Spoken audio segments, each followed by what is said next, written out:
बिस्मिल्लाहिर्रहमानिर्रहीम। अस्सलाम वालेकुम नादरीन, आप यूट्यूब चैनल देख रहे हैं। मैं इमरान खान। जो लड़ाई पाकिस्तान तहरीक-ए-इंसाफ ने लड़नी थी हुकूमत के साथ, या सियासी लड़ाई जो उनकी पाकिस्तान की मिलिट्री एस्टेब्लिशमेंट के साथ थी, वो लड़ाई पाकिस्तान तहरीक-ए-इंसाफ ने आपस में लड़ना शुरू कर दी। और अब हर तरफ इसी के ऊपर डिस्कशन हो रही है। खबर सबसे पहले ये आती है कि सुहेल आफरीदी के खिलाफ हो गए हैं उनकी पार्टी के अंदर MPAs, और अब वो नाराज अरकान कोई इजलास बुलाने वाले हैं और सुहेल आफरीदी की हुकूमत को खतरा है। बाद में खबरें आती हैं कि शायद इन्हें कंट्रोल किया जा रहा है, गंडापुर कर रहे हैं या कोई और कर रहा है, या पाकिस्तान की मिलिट्री एस्टेब्लिशमेंट कर रही है। तो सुहेल आफरीदी की हुकूमत बताया गया कि खतरे में है। मैंने आपसे पहले भी कहा था कि इमरान खान की मर्जी के बगैर अगर कोई यहाँ पे इस किस्म की हरकत करेगा तो वो अपनी सियासत को खुदा हाफिज कह देगा। क्योंकि पाकिस्तान तहरीक-ए-इंसाफ में लोग इमरान खान को जानते हैं। ये सारे लोग खंभों की तरह हैं जिन्हें इमरान खान ने टिकट दिया और ये इलेक्शन जीत कर आ गए। इन्होंने मेहनत की है, लेकिन इमरान खान के नाम पे इन्होंने वोट लिया है। इमरान खान ने हमेशा अंदर तो रहना नहीं है। अब ये जो लोग भी इमरान खान की मर्जी के खिलाफ जाएंगे, अब मुस्तकबिल में इनके लिए प्रॉब्लम होगा, लेकिन इस प्रॉब्लम को टैकल करने के लिए एक सिचुएशन बना दी गई है। तो इस वक्त चंद चीजें ऐसी हैं जिन पे अपोजिशन की बहुत सख्त जरूरत है पाकिस्तानी कौम को, और पाकिस्तानी कौम देख रही है अपोजिशन की तरफ कि इन मामलात के ऊपर अपोजिशन आए और अपना रोल प्ले करे और अवाम को बचाए हुक्मरानों के हथकंडों से। मिसाल के तौर पे जो चीज़ें अहम हैं, जिसमें इस वक्त इक्तदार में बैठे हुए टोले से मुकाबला करना था, ये आपस में एक दूसरे से मुकाबला कर रहे हैं, और वो भी इक्तदार के लिए कर रहे हैं, इख्तियारात के लिए कर रहे हैं। नंबर एक, इमरान खान साहब की एक आंख ज़ाया हो गई, वो कैद तन्हाई में है। अब बजाय इसके कि ये निज़ाम से लड़ते, ये आपस में लड़ रहे हैं, और कैसे लड़ रहे हैं मैं आगे चल के आपको बताता हूं। नंबर दो, गिलगित बल्तिस्तान, बल्कि यहां बाद में आते हैं, पहले आपको बताता हूं ये लड़ कैसे रहे।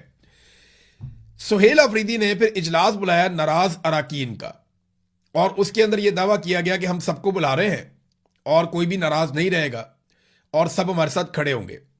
तो जब इनको बुलाया गया तो मुख्तलिफ खबरों के अंदर जो गिनती हुई अराकीन असेंबली की, ये 92 है टोटल पाकिस्तान तहरीक-ए-इंसाफ के MPAs। उनमें से 40 अरकान गैर हाजिर रहे।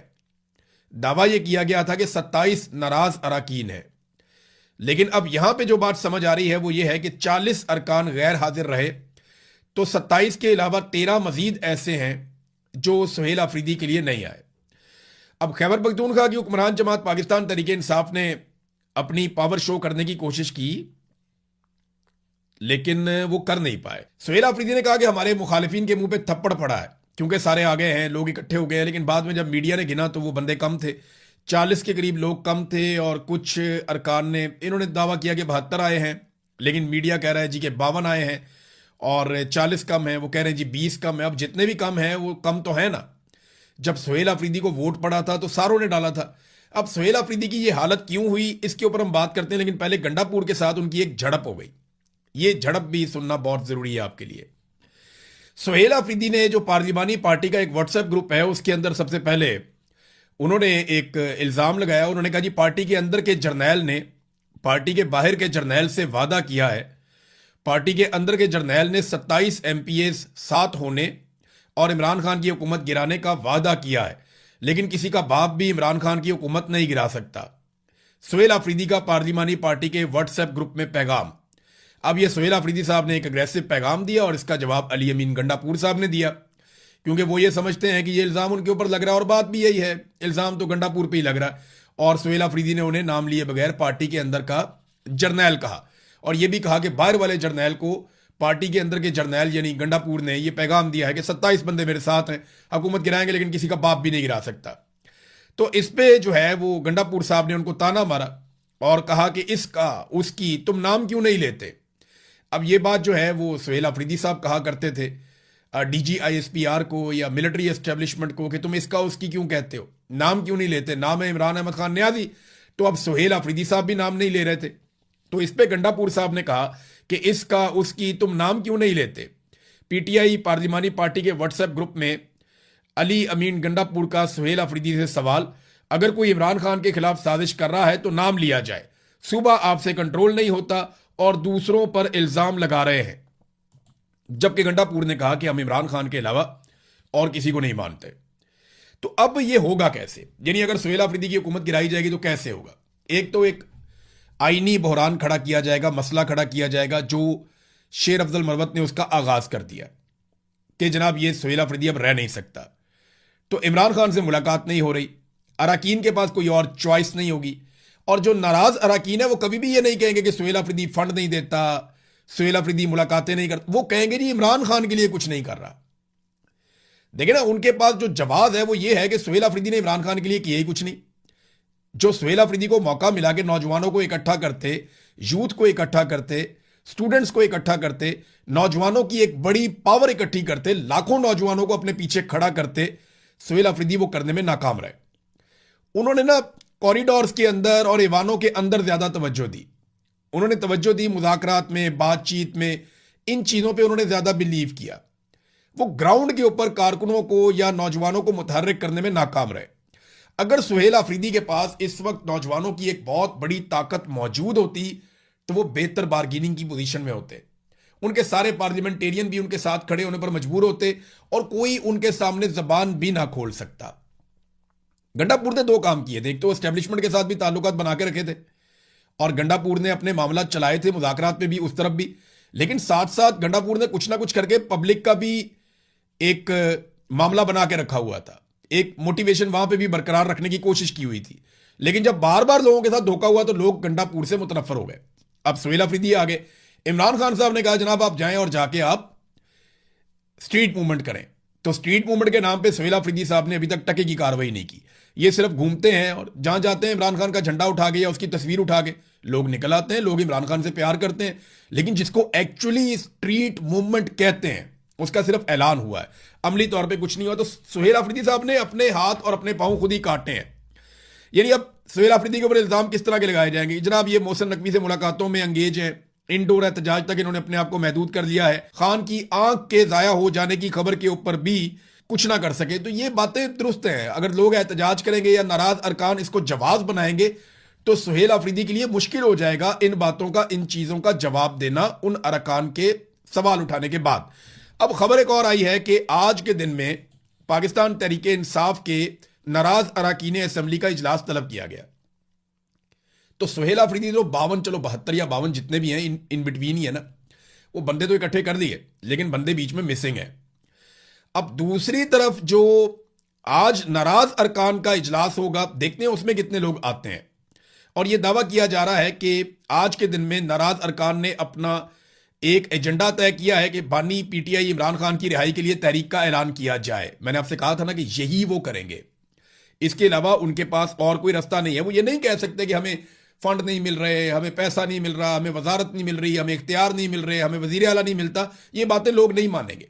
वो एक ही बात कर सकते हैं कि सुहेल अफरीदी इमरान खान को निकालने में और तहरीक खड़ी करने में नाकाम रहा, और ये बात कुछ हद तक उनकी ठीक भी होगी और उसमें वजन भी होगा।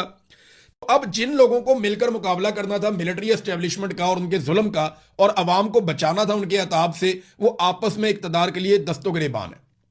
कौन कौन सी चीजें जहां पे उनको लड़ना था? नंबर एक, इमरान खान साहब को उनकी आंख तक जाया होगी, उनको कैद तन्हाई में रखा हुआ है, वहां नहीं लड़ रहे, आपस में लड़ रहे हैं। गिलगित बल्तिस्तान के इलेक्शन में पूरा निजाम जानबदारी दिखा रहा है, वहां आवाज नहीं उठा रहे, वहां नहीं लड़ रहे, आपस में लड़ रहे हैं। कश्मीर की हसास तरीन सूरत हाल है इस वक्त, उसके ऊपर बात नहीं कर रहे। जो इस वक्त ज्वाइंट एक्शन कमेटी है कश्मीर की, ज्वाइंट अवामी एक्शन कमेटी, उनके और हुकूमत के बीच में जो मामला आते हैं तो अपोजिशन कहां है, वो उसके ऊपर भी बात नहीं कर रहे। खौफनाक बजट तैयार किया जा रहा है, रोजाना की बुनियाद पे मैं खबरें दे रहा हूं और लोग खबरें दे रहे हैं, आईएमएफ की रिपोर्टें आ रही हैं, नेपरा की मैंने आपको एक रिपोर्ट पढ़ के सुनाई, बहुत सारी चीजें रिकॉर्ड पे आ रही हैं, इसके ऊपर हुकूमत नहीं बोल रही।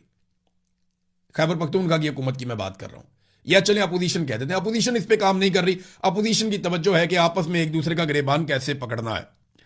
तो बढ़ती हुई दहशतगर्दी और पाकिस्तान की इंटेलिजेंस एजेंसियों का फेलियर, इसके ऊपर वो बात नहीं कर रहे, क्योंकि इंटेलिजेंस एजेंसियों की सारी तवज्जो सियासत के ऊपर है।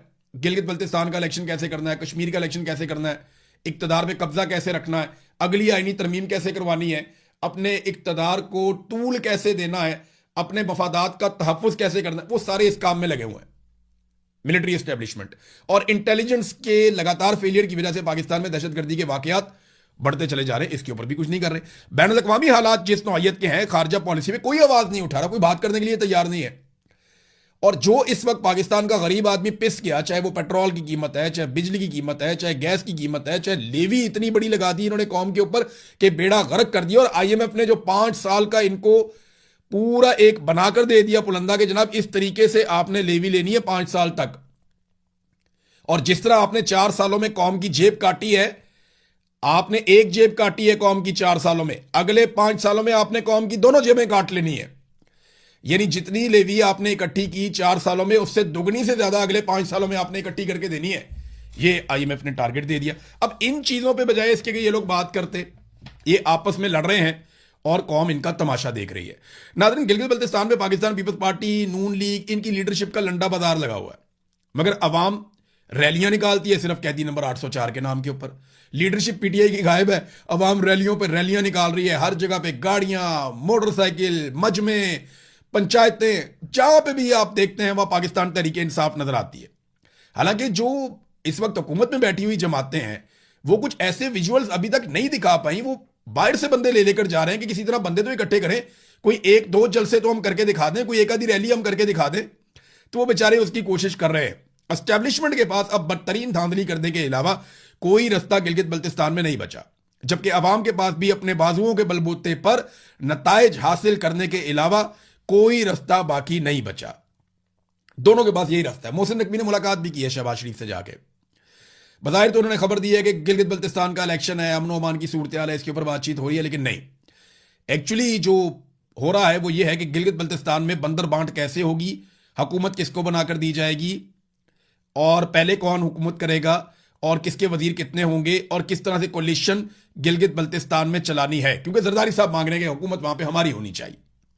अभी इलेक्शन नहीं हुआ, जरदारी में और शहबाज शरीफ में यह तय हो रहा है, और मोहसिन नकवी जो आसिम मुनीर साहब का नुमाइंदा है, वो उन तक पैगाम रसानियां कर रहा है कि जनाब वहां पे हुकूमत कैसे बननी है, वुज़रा कितने होंगे, किसके होंगे, क्या होगा।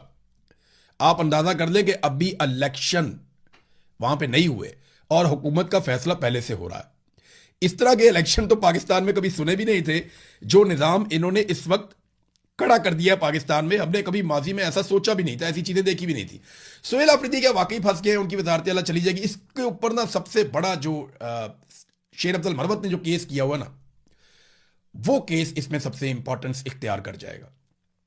वो बिला वजह नहीं किया। वो शहजाद अकबर की खबर है कि चक शहजाद के अंदर एक मीटिंग हुई थी, और उस मीटिंग के अंदर बाकायदा राणा सनाउल्लाह साहब भी थे, उन्होंने कहा कि गंडापुर भी थे, और शेर अफजल मरवत भी थे, और लोग भी थे। तो ये बातें तय हो गई थी कि अब एक केस किया जाएगा, इस तरीके से सुहेल अफरीदी को उठाकर गंडापुर को लाया जाएगा। और वजह बनाई जा रही है जनाब के इमरान खान को निकालने की कोई कोशिश नहीं हो रही, और दूसरी बात, इमरान खान तक वैसी रसाई नहीं है, तो उनकी राय इसके बारे में क्या होगी वो तो सामने आ ही नहीं सकती। नादरीन, ये सारा कुछ तो चलता रहेगा, लेकिन एक बड़ी मजेदार खबर आई, मैं आपके साथ शेयर करूंगा, बड़ा इंजॉय करेंगे इसको। पीएमएलएन के कुछ अकाउंट्स ने नवाज शरीफ का एक रिजल्ट कार्ड जारी कर दिया। मैंने ये बहुत सारे लोगों को इस पर तनकीद करते हुए देखा, मैंने बहुत सारे लोगों के अकाउंट्स पे पढ़ा, मैंने सभी का आदमी साहब हैं और कुछ और लोग हैं वहां मैंने पढ़ा। तो ये रिजल्ट कार्ड जरा आप देखें, बड़ा मजेदार है। ये नवाज शरीफ का रिजल्ट कार्ड है 1968 का, जब नवाज शरीफ साहब बिल्कुल एक बच्चे होंगे। तो नवाज शरीफ का रिजल्ट कार्ड है, लाहौर इसके ऊपर लिखा हुआ है, रोल नंबर उनका लिखा हुआ है, 1968 लिखा हुआ है। तो बीए का रिजल्ट कार्ड है नवाज शरीफ का, और दावा यह किया जा रहा है कि मियां साहब देखें कितने अच्छे नंबरों के साथ पास हो गए थे। इन्होंने 300 से ज्यादा नंबर लिए थे उस वक्त, ये कोई सेकंड डिवीजन बनती थी, सेकंड हाई डिवीजन, इस तरह की बातें लिखी हुई हैं। लेकिन सबसे मजे की बात यह है कि जिसने ये रिजल्ट कार्ड बनाया ना, उसने नवाज शरीफ की फोटो 2018 वाली लगा दी। आप अंदाजा करें कि इमरान खान ने कहा था एक तो ये पढ़े लिखे नहीं है, बेवकूफ हैं, और इन्हें अकल भी नहीं है। अब पता नहीं किसने इनको बनाकर दे दिया और यहां पे वायरल होना शुरू हो गया सोशल मीडिया के ऊपर। कैसे बेवकूफ लोग हैं, अकल से पैदल हैं। सोशल मीडिया पे डाल भी दिया, वायरल भी हो गया।